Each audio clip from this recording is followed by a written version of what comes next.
Bismillahirrahmanirrahim. Assalamualaikum warahmatullahi wabarakatuh.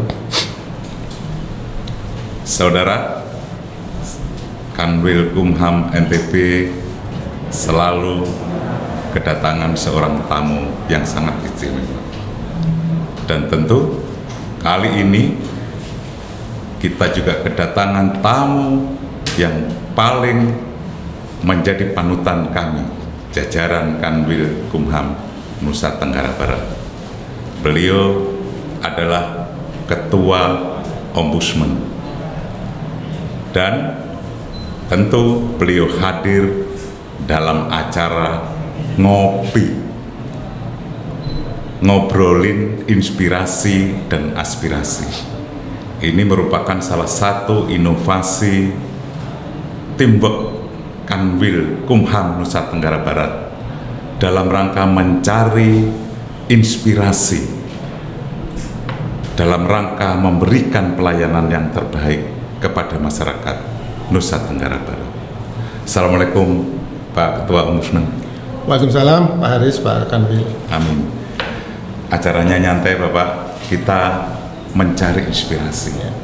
Kami mencari inspirasi di ruangan ini untuk eksternal, agar pasti banyak kekurangan terhadap yang kami lakukan dalam rangka memberikan pelayanan yang terbaik kepada masyarakat. Amin. Inspirasi yang ingin saya gali pada saat ini kepada Pak Ketua Ombudsman adalah sebenarnya Pak, konsep pelayanan apa sih yang kita harus lakukan agar masyarakat selaku pengguna layanan itu betul-betul terasa bahwa pemerintah itu memberikan pelayanan yang terbaik kepada masyarakat. Ya, pertama atas nama Ombudsman RI perwakilan NTB, saya mengucapkan terima kasih pada Pak Kanwil, Pak Haris. Kedua, saya ingin memberi apresiasi pada Pak Kanwil. Ini kayaknya di era Pak Haris ini performa Kanwil NTB ini kalau bahasa anak muda mungkin nendang. Amin. Nendang banget. Perubahannya banyak ya. Saya masuk ke beberapa spot pelayanan. Saya lihat memang ada perbaikan-perbaikan. Saya kira itu yang memang harus kita lakukan bersama-sama. Terima kasih Pak Haris. Terima kasih Bapak. Saya kira saat ini konsep kehadiran pemerintah dalam masyarakat tidak bisa lagi dipandang hanya dalam konteks politik.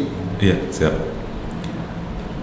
Dimensi partisipasi publik dalam mengontrol bentuk-bentuk pelayanan pemerintahan kepada masyarakat sekarang dimensinya semakin terbuka, Pak Kanwil. Oleh sebab itu, mau nggak mau, memang pemerintah tidak bisa lagi lari. Kalau dahulu kan banyak ruang untuk kita bersembunyi, Pak Kanwil, bersembunyi. Kemudian kedua, ada dimensi politik yang membuat publik tidak setara dengan pemerintahan. Tapi dua persoalan ini kan sekarang di konteks reformasi pemerintahan sekarang kan sudah semakin tereliminir. Publik berada pada dinamika, pada ruang yang sangat dekat sekali dengan pemerintahan, bahkan masuk jauh ke dalam. Undang-undang pelayanan publik juga adalah undang-undang yang sangat demokratis terhadap partisipasi publik, memberikan pasal-pasal yang banyak pada partisipasi publik.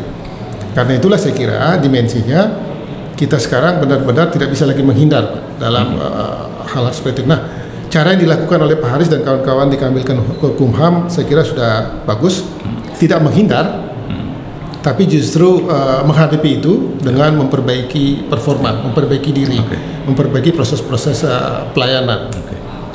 Lalu kemudian dimensi lainnya adalah pemerintah sendiri karena sadar bahwa wilayah ruangnya semakin terbuka untuk dikontrol dan memperbaiki diri, maka item-item untuk peningkatan bentuk-bentuk pelayanan itu juga semakin terbuka. Misalnya salah satu yang kita bicarakan beberapa kali terakhir ini adalah proses-proses penilaian terhadap ZI dan WBK WBM. Ini kan apa artinya? Ini bahwa memang satu hal yang dituntut dari kita adalah tadi itu partisipasi menerima persoalan ini secara terbuka.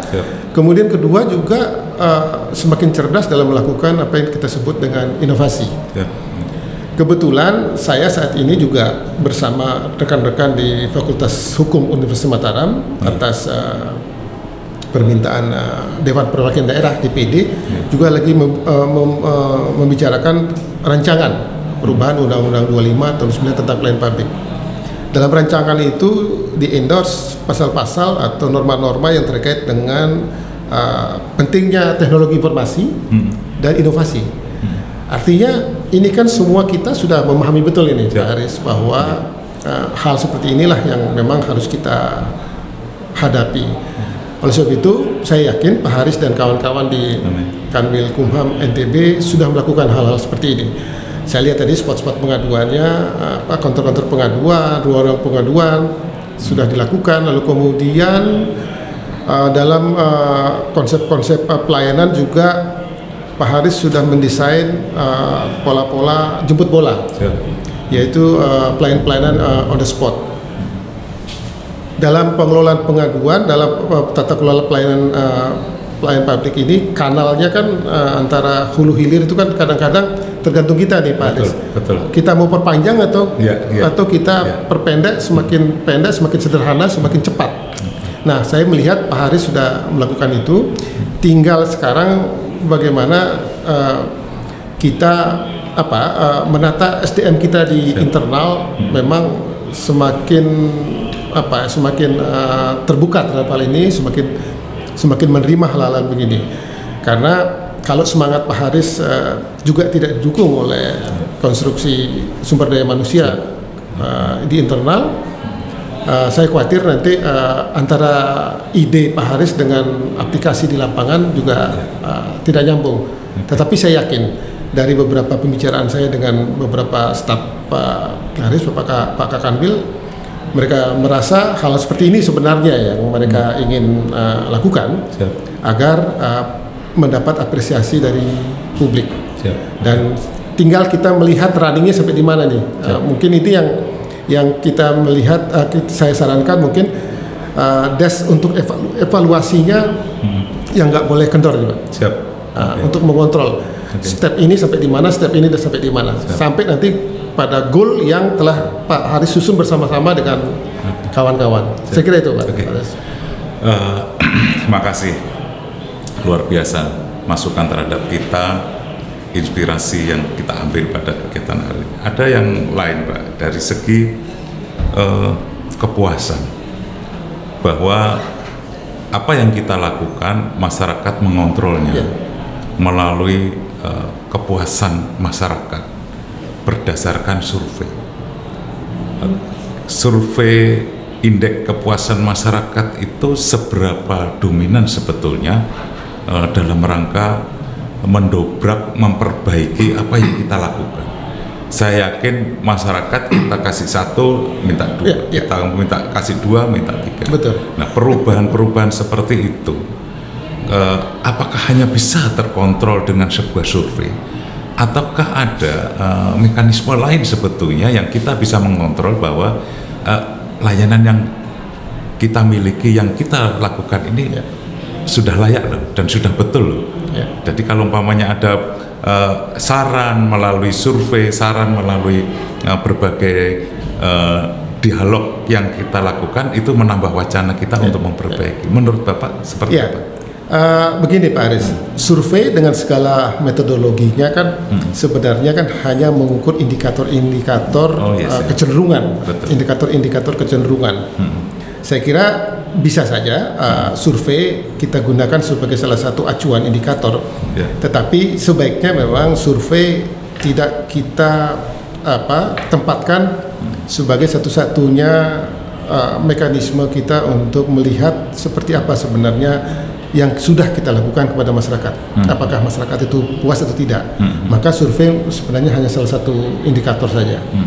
Oleh sebab itu, saya sarankan memang tidak hanya menggunakan survei sebagai satu-satunya acuan. Ada acuan-acuan lain. Sepanjang yang kami ketahui, sepanjang yang kami cek pada praktek selama ini, selain menggunakan indikator-indikator survei, adalah indikator-indikator yang running di mekanisme kerja kita. Salah satunya adalah misalnya, apakah proses-proses tata kelola pengaduan kita memang sudah sesuai dengan mekanisme yang ada, cepat, kira-kira begitu. Kemudian bisa menghasilkan persoalan yang terjadi. Kami banyak melihat misalnya hal seperti ini. Satu contoh misalnya, di salah satu institusi, indikator itu perbaikan dalam internal selain dari kepuasan itu adalah bagaimana angka, dinamika angka laporan masyarakat terhadap mereka. Saya bisa mengatakan, saya tidak sebut di sini ya, tapi salah satu institusi vertikal, kecenderungannya angka pengaduan di internal mereka itu semakin menurun, Pak. Semakin menurun. Sejalan dengan mereka membangun tata kelola pelayanan yang semakin bagus di dalam. Lalu kemudian tentu mereka juga menggunakan indikator survei. Nah, indikator lain yang ketiga adalah Pak Haris sudah menyiapkan, saya kira, yaitu on the spot, langsung di lapangan, karena suara yang paling jujur itu sebenarnya ketika kita melakukan spot di lapangan, record langsung apa persoalan-persoalannya.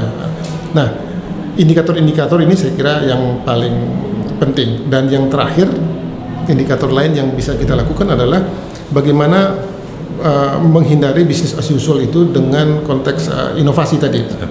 Inovasi ini kan sebenarnya semacam satu shortcut yang bisa kita desain untuk melihat, untuk mengontrol kita seperti apa sebenarnya untuk melihat kepuasan masyarakat itu. Karena saya kali lagi, betul Pak Haris katakan, masyarakat itu semakin kritis, tetapi juga kadang-kadang mereka meminta yang tidak bisa kita lakukan kadang-kadang. Oleh sebab itu memang kita tetap melihat proses-proses itu sebagai proses-proses yang alami, saya kira. Yang tidak bisa Pak Haris melakukan sesuatu yang tidak melekat kewenangan, fungsi dan tugas kita semua. Kira-kira begitu Pak Haris. Saudara, ada 3 inspirasi yang kita dapat pada pertemuan kali ini. Yang pertama tentu terkait dengan layanan kita, bahwa layanan kita ke depan harus lebih baik dan mampu menjangkau seluruh lapisan masyarakat. Itu yang harus kita lakukan. Yang kedua, bahwa kita sebagai kader bangsa, sebagai aparatur sipil negara, harus betul-betul memberikan dukungan penuh terhadap apa yang kita lakukan. Bahwa tidak mungkin seorang pimpinan yang memiliki semangat dalam mewujudkan sebuah zona integritas tanpa didukung oleh seluruh warganya. Dalam hal ini tentu adalah teamwork yang ada di organisasi itu. Yang ketiga, bahwa tuntutan masyarakat pasti semakin hari semakin banyak. Masyarakat akan memberikan nilai negatif atau positif terhadap pelayanan kita, tetapi kita harus tetap semangat jemput bola, memberikan pelayanan yang terbaik kepada masyarakat. Mudah-mudahan ketiga inspirasi yang kita dapat hari ini menambah semangat kita dalam membangun zona integritas. Terima kasih. Assalamualaikum warahmatullahi wabarakatuh.